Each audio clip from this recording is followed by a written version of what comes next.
What's going on, YouTube? Welcome back to another episode of Talks with D-Hawks. I am the Vine, just cruising the street with my guy. Introduce yourself. Christian. Go by MINDTIMISY. Check the footage. Whatever you want to call me. Whatever you want to call me. What I like to do is tell the viewers like how we met, or have the guests tell the viewers how we met. So how do we know each other, from your perspective? We met damn near a couple years ago. Probably like 6 years ago. Damn, it's been that long? Yeah.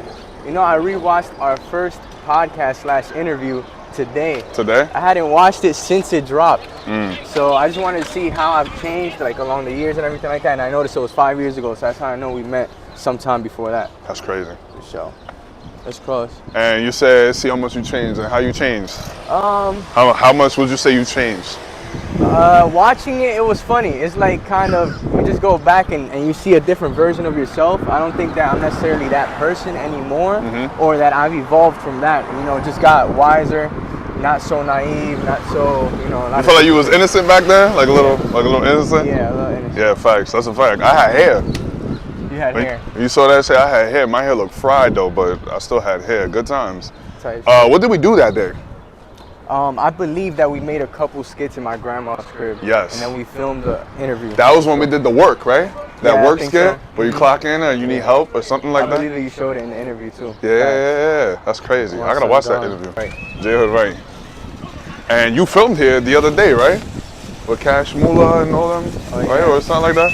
Yeah, doing a short film that my boy Jack Trade was directing. My guy Sicko was producing. Okay. Shout out them.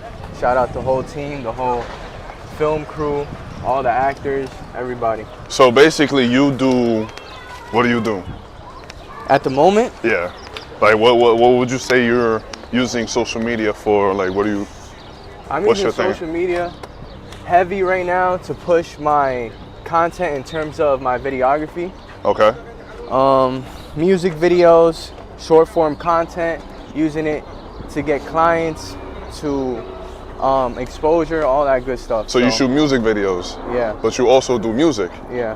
That's what's up. Do you feel like that conflicts? Because I remember a long time ago when we had a conversation, you was telling me how that conflicts with your music making. Like you making music, you making your own music, that recording all these other people, you didn't have time. Is it still like that? Right. So that's the only thing that I feel like it takes away, but that's like anything in life.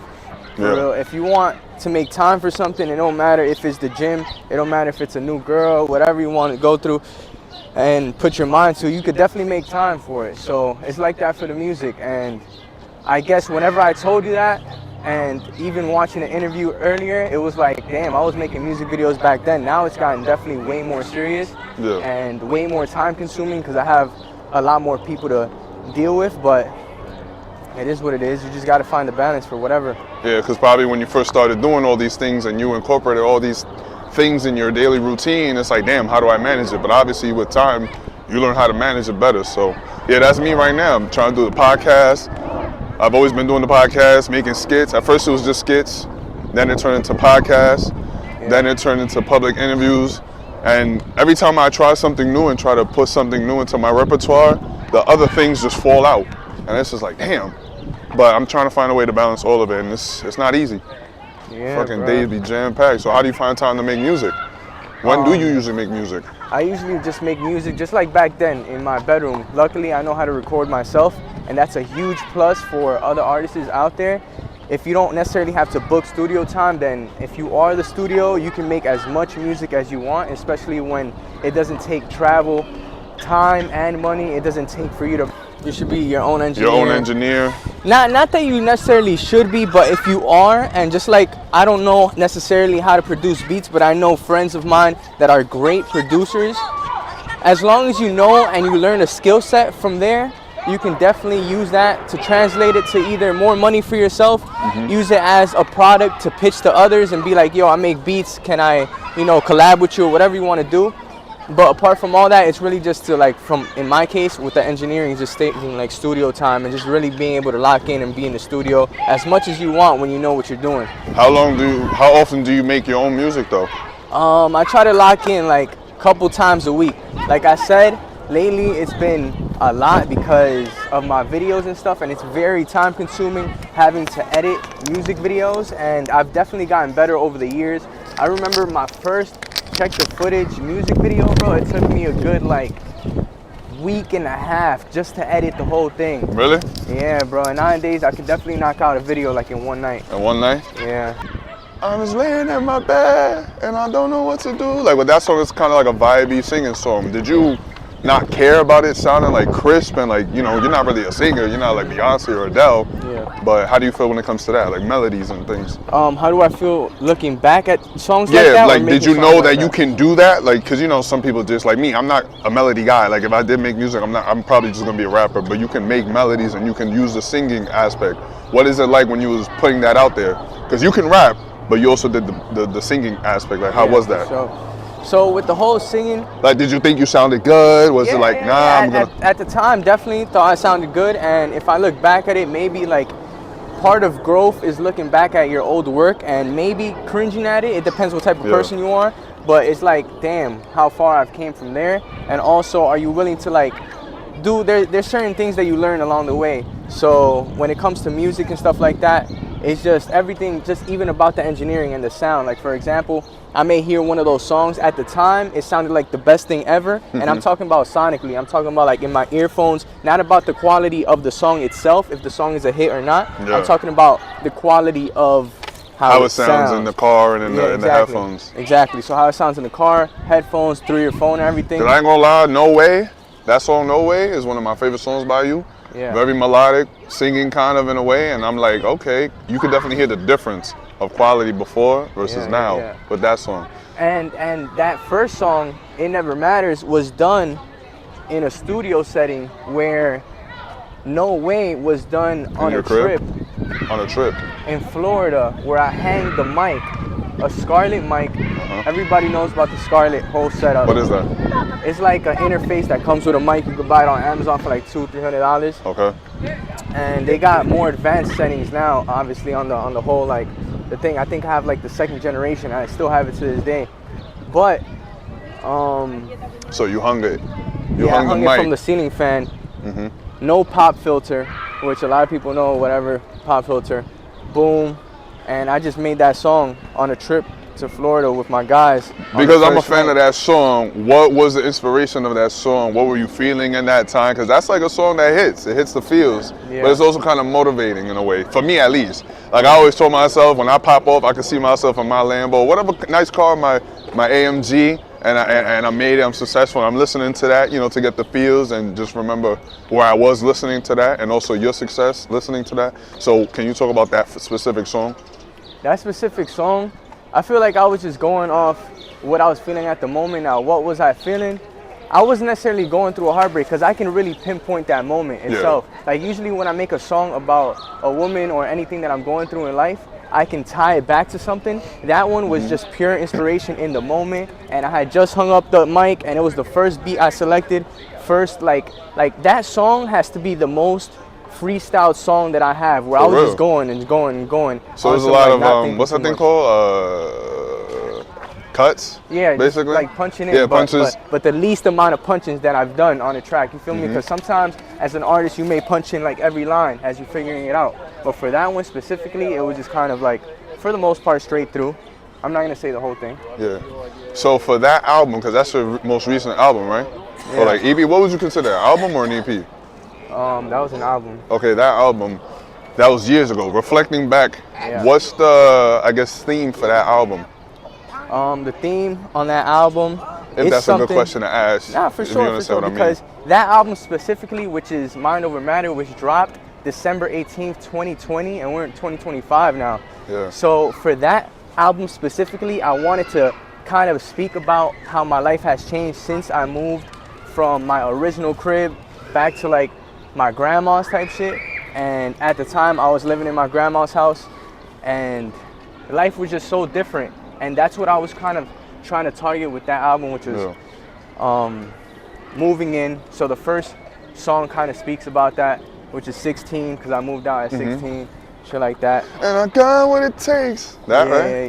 Yeah. That track right there. And Mind Why Over Matter. 16 though? Like specifically, what? Oh, just because I moved out at 16. Oh, you moved out at 16. Yeah. So I was in high school and moved out, and that song kind of reflects about moving into my grandma's, but also the album itself, Mind Over Matter. I've always gravitated towards that term, towards that theme, or that title. I remember when around that time before you made it, you kept talking about that. Yeah. And you asked me, I think you asked me like my opinion on the cover and everything. I remember that. Like, what do you think about Mind Over Matter? I'm like, okay. And I think this was around the time when you made Prophecy and we were shooting that music video. I don't know. It was probably a little bit after that. But yeah. Nah, cause Prophecy also, it's funny that you mentioned that, because it might have been even before I dropped Mind Over Matter, or it was, or after. So yeah, so it was like you dropped the first album. one, then you dropped Prophecy, then you dropped Mind Over Matter. Exactly. So it was Alkaline, Carelessly Astray, and then Mind Over Matter.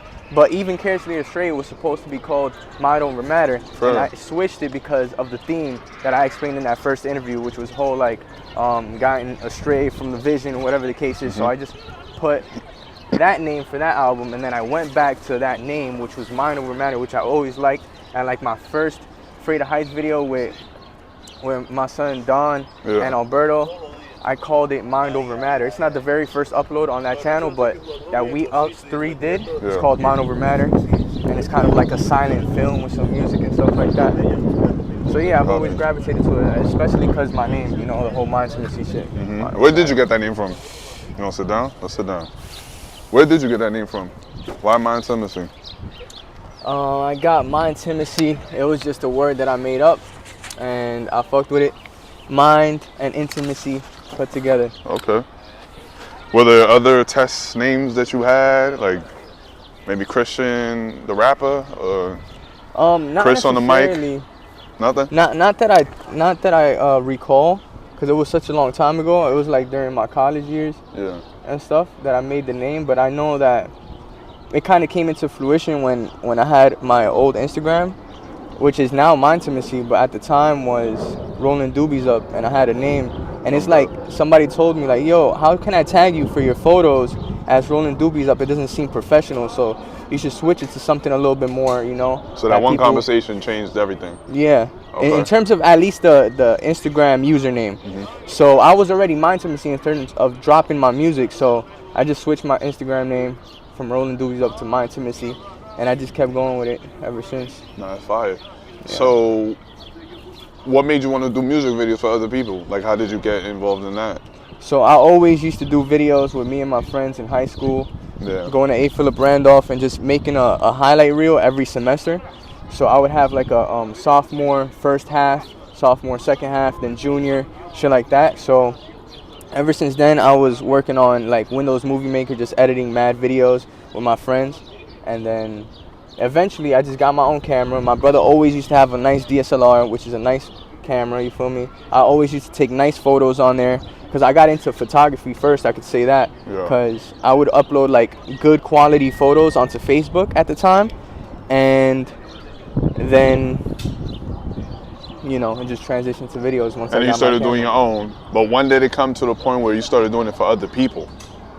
When I started doing it for other people is when I got my camera. So shortly before I got my first Canon, which is T5i, I was going to parties and I would take pictures of people at parties. So just take pictures of them. And I remember the first party I did that at, I just put their Instagram in my notes, and I would remember exactly who it was and send it to them the next day. So obviously free of charge, just going out there, just having fun with my guys. Now was it, oh yeah, I was gonna ask you, when you was going to these parties, was it you going to specifically take pictures? Like, even though you knew that you wasn't gonna get paid or anything? Yeah. So you was like, yo, I got a camera, let's go to these parties, let's just go out. Let's just go out because we got the camera, or was it? That first night, which I could recall, it might have just been like, yo, we going to this party. I'm like, okay, I'm gonna just bring my camera with me. Bring my camera, So then that happened. I just started taking pictures of everybody. And that's what I be doing. I be bringing my camera every time I go outside, or like a big family gathering or friend gathering. I'll just be taking pictures, and everybody be coming up to you like, oh, send me that, send me that. They like get really engaged with you. For sure. And that's what you noticed when you started going out? Of course. That's how it used to go. It's just like everybody's like, on some send me that shit. Send me that, send me that. Even as soon as you walk out the party, send me that, send me that. Yeah, yo, you gonna send me that? Yeah, it's still like that to this day. So, but, okay, so how did you get involved with like taking music videos to other people, you said? So music videos, I started with my friends, like in my grandma's crib. I have all my music videos, like the very first one that I shot in the skate park on 181st, and then transitioning to my grandma's, even here in the park, and just shooting mad videos for my friends, and then eventually just ended up running into somebody that wanted to book me for my videos, but like recap videos for like parties and shit like that. Yeah. And that's how I got into the whole video aspect of like editing videos for clients or whatnot. And once I started doing recaps, I started doing music videos, and that's how it went. I got a question for you. What's the next album? You working on that? Because it's been singles after single after single after single. So let's walk a little bit. This sun is buzzing. It's buzzing? So when we getting this album? Man, I'm not really working on an album right now. I'm just working on straight singles. Why? Like, what made you change? You doing the Rust theory, the Rust thing? No more albums? Definitely that was like a good catalyst for what I thought about when for this approach. But for real, it was just like, I remember dropping Carelessly Astray and feeling like I loved all the songs on there, and even dropping Mind Over Matter, and being like, damn, I wish that I would have dropped them as singles, because I feel like people gravitate towards one thing versus a whole project. Shit. Yeah, so it was basically just that. After Mind Over Matter, I'm just like, let me just switch it up a little bit, cause. So you think you get more love and more recognition, or not love, but you know what I mean? Like you're getting more, yo, that was fire, I heard this, when you started dropping singles versus a whole project? Does that make sense? Nah, not necessarily like that. It was kind of just like I was able to put more attention towards one thing. So ultimately, I feel like the love and the reception of both things was damn near equal, but it was like, if it was equal for all these 9 songs, the equal effort that I was able to put in, whether it was months of promotion, now I was able to do that for one track. So I feel like the love was being received damn near the same, but it was just, I was able to put my attention and my focus more. I don't even know what I was gonna ask. I guess I just want to give you your praise with that. But when do you, like, how often are you gonna start dropping music? Is it you gonna take a break? Like, what is it? So like, for example, with my last drop that I did here in the park, which was what? I Don't Answer Calls. Okay. I Don't Answer Calls. Boom. I did it that same day that I was here doing the short film, and we was waiting on everybody to get here, the film crew and the talent and everything. So me and my friend I told him, yo, here, do like a 3-take video for me. And he just filmed it. I edited while we was on set and everything, and I dropped it that same day. But that was kind of just spontaneous. It was in the moment. I was waiting for somebody. They wasn't here yet, so let's just record this, because I had gotten a new lens and I just wanted to test it out. Take advantage of the time. But that's more spontaneous, and I wish that I had a more direct answer, just in terms of like, yo, nigga, I'm gonna drop in the next couple weeks, like, oh, I gotta drop loading right now, type shit like that. And honestly, with my videos and everything, I've just been super focused on that, and we'll definitely work on having a straight answer. When it comes to you being the creative mind and having your friends around all the time, do you think that everybody's in sync with how you roll, or is there a lot of confusion? Is there a lot of anger? Like, what do you feel when you're not with are you around people like that? Like-minded like you? I think so. I think that I've been able to diversify the friend group that I have, and I know that everybody plays a role. So sometimes you're gonna have your friends that you want to hang out with and you just want to chill. Shit with. Exactly. And then you know your people that's for filming, in my case. You know your people that's for music, in my case. So it just really comes down to that. You got to know what friend is for what. You feel me? And what made you do that? I learned that just through trial and tribulation, just kind of trying to do things with the wrong people. With the people that you love and care for and you always hang out with the most. So if I'm trying to play video games with somebody, like, for example, a great example, like trying to play video games with your mom, for example, you know, she's not into that at all. So now I love my mom so much and I'm trying to play a video game with her, but she don't even know how to hold the control, or is not really too excited to play for me. You're just gonna be like, damn, you might get frustrated because you really want to do this one thing with that one person, but you got to know who you can do what with. Yeah. Okay. We got some steak and some avocado coming out the steak. Yeah. We got some steak, some aguacate. We got some steak and some avocado. It's all this individual plates. Okay. Yeah, man. Fire. Oh shit. He got his own. I got mine. Appreciate you, bro. Of course. I appreciate you with the food. Enough about me. Enough about you? Yeah. Let's talk about the This D-man. is a podcast, bro. It is. I gotta express myself and talk about me. Hell yeah. I remember doing this. A lot of people tell me that they want to interview me, or I should be interviewed. So go ahead, ask me something. Okay. What's Yeah. my thoughts on you as No, a human being? it's funny because not Do I going fuck through. with you? Nah. Like starting off the podcast, you had asked me a question, and I peeped that every time you asked me a question, I was fake like answering it in such a long form way that I That's wouldn't fine. necessarily. But answer the initial question like, how did we meet? So I want you to answer the question like, how did we meet? Type shit. We met through Instagram. I think someone told me to follow you, or I don't remember. Do you remember specifically? Like, how do we follow each other? I don't remember that. But I do remember following you. You were making music at the time, obviously, but you were also doing skits, no? Didn't you do skits? Yeah, you did skits. I was doing skits on. You was doing skits at the time. And I told you to pull up with me, but I think we had each other on Instagram for a while before we started doing a video together.